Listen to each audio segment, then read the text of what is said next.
AITA for expecting my boyfriend to pay me back for money I lent him. He borrows more and more from me, but it seems like he doesn't even think about giving it back. I female 24 have been with my boyfriend for 6 years. We met when I was 18, right as I was starting college, and he was a little older, already working full-time. We've basically grown into adulthood together. He's been my best friend, my support system, the person I share everything with. Our relationship hasn't been perfect, but I've always felt like we were on the same team. About a year and a half ago, he got himself into some pretty significant credit card debt. He never told me exactly how much, but from what I've gathered over time, it's enough that he's been stressed about it and trying to pay it off aggressively. I respected that. I understand how easy it can be to get caught up in debt, especially with how expensive everything has gotten. He told me he wanted to be responsible, get rid of it as fast as possible, and avoid interest stacking up. I supported him fully in that decision. But over the last 6 months, something started to shift. Because he was throwing most, sometimes all, of his paycheck straight into his credit card bills, he would occasionally come to me and say he needed help. It started small. Once, he asked me if I could send him some money so he could buy groceries. It was like $40, and he said he'd pay me back on Friday when he got paid.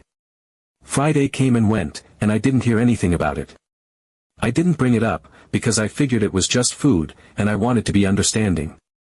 Then, a few weeks later, it was $60. Then 1 month, it jumped to $300. Another time, he needed $200. Most recently, it was another $100. Altogether, it's around $700 I've sent him over the course of about 6 months. And every single time, he has said he would pay me back when he got his paycheck. He never has. Now, I'm not struggling financially, but I'm also not in a place where I can just casually part with hundreds of dollars and not notice. I live alone, I pay my own rent, bills, student loans. I budget carefully. I'm not wealthy, but I've always tried to be generous with the people I care about.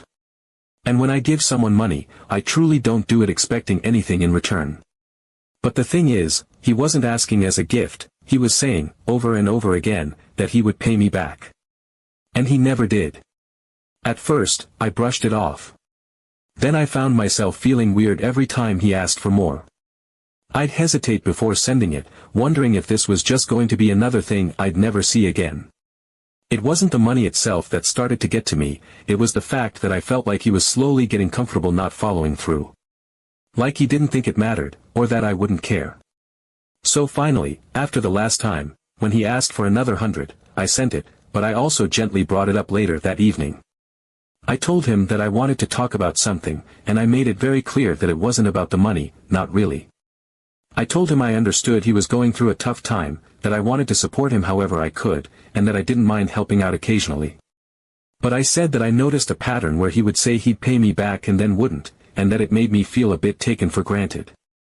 I said I wasn't mad, but I wanted to be honest about how I was feeling before it built up into something worse. His reaction shocked me. He got really quiet at first, and then said that he was disappointed in me. He said he didn't expect that from me, that if the roles were reversed and I needed money, he would give it to me without hesitation and never ask for it back. He said he thought I was someone he could rely on, someone he could trust for help when things were tight. Then he said that now he saw that everything came with strings attached, and that I was no different from everyone else who only does things if there's something in it for them. He even said it wasn't easy for him to ask for help, and that I made him feel small for doing it. I was stunned. I felt like I had just been hit in the chest. I told him again that I wasn't upset about the money, but that I was hurt by the fact that he would promise to pay me back and then not follow through. I said that if he had just been upfront with me from the beginning and said, "Hey, I'm in a rough spot and I don't know when I'll be able to pay you back," I would have been fine with that. But making promises over and never keeping them, that didn't sit right with me. It wasn't about dollars, it was about trust. He didn't really respond to that. He just kept saying that I made him feel like a burden, that he felt like he couldn't count on me now, and that it made him question a lot about our relationship. I cried that night, alone, because I couldn't understand how a conversation that I had approached so carefully and kindly had somehow turned me into the bad guy. I hadn't yelled, I hadn't accused him of anything harshly. I just wanted to express a boundary before it got worse. But instead, he made me feel like I had betrayed him. Since that night, things have been awkward between us. He's been more distant. I don't think he's angry, but I know he's hurt.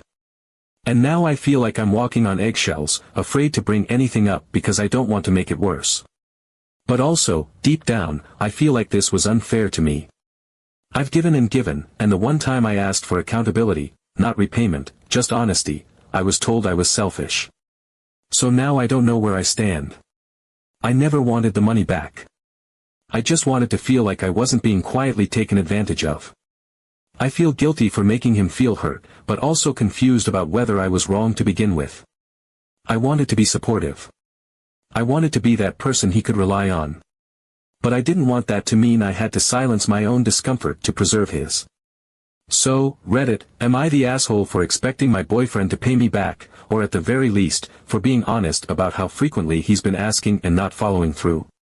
Should I have just kept quiet and let it go? Update 1. After that conversation, although we didn't break up, something shifted. It wasn't loud or dramatic, it wasn't a screaming match or a slammed door, it was quieter than that. But I felt it. Like a thin, almost imperceptible crack that had appeared in the foundation of something I thought was solid. We still said, "I love you." We still spent time together. But underneath the familiar rhythm of our relationship, I could feel a sense of dissonance. I wanted so badly to fix it. To restore that feeling we used to have, that we were a team, that it was us against the world. So I let it go. I convinced myself that he had just been under pressure, that debt had made him more sensitive, more raw. I told myself that relationships aren't about keeping score, that sometimes you give more than you get and that's okay if it's for someone you love. I told myself I was strong enough to carry a little more weight if he couldn't right now. And so when he asked for money again, I gave it. Not because I was afraid to say no, but because I genuinely wanted to help. Even after that painful conversation, I still wanted him to see me as someone he could rely on. I thought that maybe if I kept being patient, kept showing up, we could find our way back to each other emotionally. I kept giving, even as something inside me began to tighten. Then one day, he told me his phone had broken. Not just a cracked screen or some glitch, a total, unusable dead phone. He said he couldn't work without it. That his job relied on being reachable, that missing even one day could throw everything off. He said he needed $600 to replace it. I hesitated, but only for a moment. I reminded myself that he was trying to climb out of a pit, that one more blow like this could set him back. So I transferred the money. After that, the requests kept coming. There was $400 for car insurance. He told me it had lapsed and he couldn't risk driving uninsured. A few weeks later, it was $250 for utilities. He said the power company had sent a final notice and if it got shut off, everything would spiral. Then came the medical bill. $800. He said it was urgent. He didn't get into too many details, just that it involved a specialist visit and some kind of imaging, and he was waiting on reimbursement from his insurance, but it couldn't wait. I didn't argue. I didn't question. I just kept giving. I wasn't tracking how much by that point. I had stopped tallying it in my head because I was afraid of what the number might be. But at some point, I realized it was well into the thousands. I think part of me didn't want to admit that. It felt easier to pretend it was just a little here and there. But it wasn't. It was rent money. It was savings I'd been slowly building for the future. It was pieces of my security chipped away one Venmo, one Zelle at a time. And still, I told myself it was temporary. That he was trying. That he was doing the best he could. I believed that when things finally got better for him, when the debt was paid off, when work stabilized, when his feet were back under him, he'd look back and see what I had done. He'd understand the depth of what I gave, not just financially, but emotionally. He'd recognize how hard I tried to be the person he could lean on, how much I stretched to keep us afloat. He never offered an update. Never told me how close he was to being debt-free, never mentioned making a plan to pay me back. But he would kiss me on the forehead after I sent the money and say thank you, and in those moments, I convinced myself that it meant something. That even if he didn't say it, he knew. But late at night, I started feeling different. I would lie awake thinking about my bank account, about my dwindling savings, about how I was quietly building resentment I didn't want to have. I started questioning myself. Was I helping him or enabling him? Was I supporting him or being taken for granted?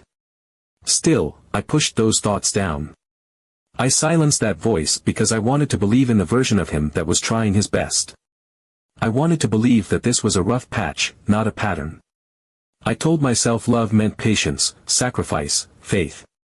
I hoped that when he could finally breathe freely, he would understand everything in return. Update 2. It had been months since I last brought up the topic of money. Since that night when I tried to express how I was feeling and ended up being painted as someone selfish and transactional, I hadn't dared to touch that wound again. I kept the peace. I played the supportive partner. I kept sending him money when he asked. Not always as quickly as before, not without a tight knot forming in my chest, but I still did it. I kept hoping that there would be a turning point, some light at the end of the tunnel that would make all of this feel like it had been worth it. I told myself that one day we'd look back on this time as something we overcame together. But then, life did what it always does, it threw me a curveball. It was an ordinary Tuesday morning. I was already running late to work, juggling my coffee and keys, rushing out the door, when my car sputtered and died in the middle of the street. Just like that. No warning signs. No dashboard lights flashing days in advance. Just silence. I had it towed to a local shop and, after a few hours, the mechanic told me the repair would cost just under $500. It wasn't catastrophic, but it was more than I had available in my account after rent, bills, and the usual end-of-month stretch. My savings were thinner than they should have been, because of all the ways I had quietly chipped away at them to support him. For the first time in years, I found myself needing help. Not help in theory. Not emotional support. Not someone to listen. I needed real, practical help. A financial safety net. And after everything I had done, everything I had poured into him, it felt natural, fair, even, to turn to him. It was the first time in our entire relationship that I had ever asked him for money. And still, I felt nervous. Like I was crossing some invisible boundary. Like I was making myself vulnerable in a way I never had before. I messaged him, told him what happened, told him I felt really uncomfortable asking, but that I needed help. I said even $200 would be a massive relief, and that I'd pay him back as soon as I could. My heart was pounding as I hit send. He replied after a few minutes.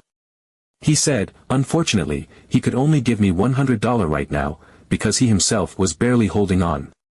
I thanked him. I said that anything helped. I accepted it because what else could I do? I didn't want to make him feel bad. I didn't want to seem ungrateful. But I sat there staring at my phone, at that message, and I felt something I hadn't let myself feel fully in a long time, disappointment. Not just in the amount, but in the weight of the moment. I had never asked him for help before, and now that I finally did, he gave me a fraction of what I needed, with the kind of detachment that made me feel smaller than I ever had. I sat with it for a while. And then something in me cracked. I didn't lash out. I didn't accuse. I didn't explode. I just typed, slowly and quietly, that he knew he owed me a few $1,000s. That I had never demanded it, never even asked for it back outright, but it was still true. The reply came not long after. He said he didn't understand why I was even bringing that up. That he had just given me $100, the same way I used to give him. That it was all part of being a partner, one helps when they can, and it evens out in the end. He said that was the essence of a relationship. That we were just doing for each other what people in love are supposed to do. I read his words over and over, and it felt like a slow, numbing cold spreading across my chest. He didn't just forget. He didn't just ignore the years of unreciprocated help, the hundreds and then thousands of dollars that I sent without hesitation. He had rewritten it. He had reframed it into something mutual, something balanced, something that made it seem like we were standing on equal ground when we weren't even close. I thought about all the times he said he would pay me back and didn't. All the late nights where I stared at my dwindling balance after transferring money I couldn't really afford to lose. The time I skipped replacing my own cracked phone screen because he needed a new one more. The vacations I didn't take. The savings I didn't grow. I had poured so much of myself into keeping us afloat, into keeping him afloat, and he now looked at a single gesture, $100, as equivalent to years of quiet, consistent giving. As if it was the same. I felt something uncoil inside me. It wasn't anger. It wasn't even sadness anymore. It was the hollow clarity that comes when you finally see things as they are, not as you want them to be. I thought about how long I had been trying to hold on to something that was slipping away. About how much I had silenced myself, how much I had rationalized, how hard I worked to keep us together even as I chipped away at my own well-being to do it. I had believed in love. I had believed in him. And I had believed that helping someone through a hard time was part of loving them. But what I hadn't realized was how much of that belief was one-sided. How much I had shouldered without acknowledgement. And now, when I needed even a fraction of that love and effort back, I was being told we were even. I didn't respond right away. I sat with it. Let it sink in. I was silent for a few minutes, and then I realized that something inside me had finally changed. Update 3. I spent weeks in a haze after that conversation. I went through my days like I was underwater, everything muffled, slow, distant. At work, I stared blankly at my computer. At home, I moved from room to room without purpose, opening drawers I didn't need, scrolling aimlessly through my phone. I kept replaying his message over and over in my mind, hearing the way he had minimized years of support, flattened it all down to a single gesture, as if we were even. As if the scale had ever been balanced. But what weighed on me even more than the words was the history we shared. 6 years. That's not a fling. That's not something you just walk away from overnight. That's long winters spent curled up on the couch, nights out that turned into memories, fights and reconciliations, birthdays and bad days and everything in between. That's growing up together. Changing together. Or so I thought. I went back and forth, over and over, trying to decide what to do. Part of me wanted to just walk away quietly. To stop justifying. To stop hoping he would see what I saw. But there was another part of me, the part that had always fought for this relationship, that still wanted to try. Not blindly, not by burying everything again, but with clarity. I realized that if I walked away without saying everything I needed to say, I'd carry it with me for years.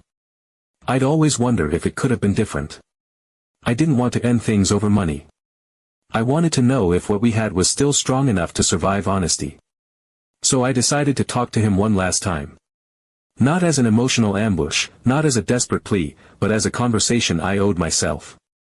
I printed out a list of the transfers I could find, Zelle, Venmo, PayPal, everything I had records of. It wasn't about presenting evidence. It wasn't about making him feel guilty. I just needed him to see it laid out, black and white. Not vague memories or hazy numbers. The reality of it. We sat down in his living room one evening. I was calm, but the kind of calm that comes from exhaustion, not peace. I told him that I didn't want our relationship to end over money. That would never be the reason. But I needed to know that my kindness had not been mistaken for weakness. That when I gave, it wasn't because I was passive or easy to take from, but because I loved him and wanted to believe in us. I told him that I had never asked for repayment, not because I didn't care, but because I trusted him to remember without needing to be reminded. And now, I needed to know if that trust had been misplaced. He was quiet for a long time. I watched him sit with it, really sit with it. No deflecting. No anger. Just silence. And when he finally spoke, his voice was low. He said he felt guilty. That every time he thought about the debt, he would feel this twinge of shame, but the longer I stayed quiet, the easier it became to convince himself that there was nothing to worry about. That if I wasn't bringing it up, maybe it wasn't really a problem. He admitted he had taken advantage of my silence, not maliciously, but out of convenience. Out of fear. He said he knew he had behaved unfairly and that he regretted it deeply. Then he surprised me. He proposed a plan. He said he would start paying me back $200 a month, and he wanted to set up recurring transfers so that I wouldn't have to ask or wait. He knew it wasn't much in the grand scheme of what he owed, but it was what he could do consistently, and more than that, it was a commitment. A sign that he was taking responsibility, not just for the money, but for the breach of trust that had formed between us. It wasn't the number that mattered. It was the acknowledgement. For the first time in a long time, I didn't feel like I was the only one carrying the emotional weight of what we'd been through. I didn't feel like I had to prove anything.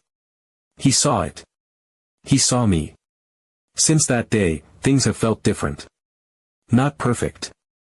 Not magically healed. But more honest. We've started having real conversations, not just about money, but about everything we used to avoid. About resentment, about guilt, about expectations we both had but never voiced. We're learning how to be transparent in ways we never were before. Not just saying, "I love you," but backing it up with action. Not just assuming the other person is okay, but checking in.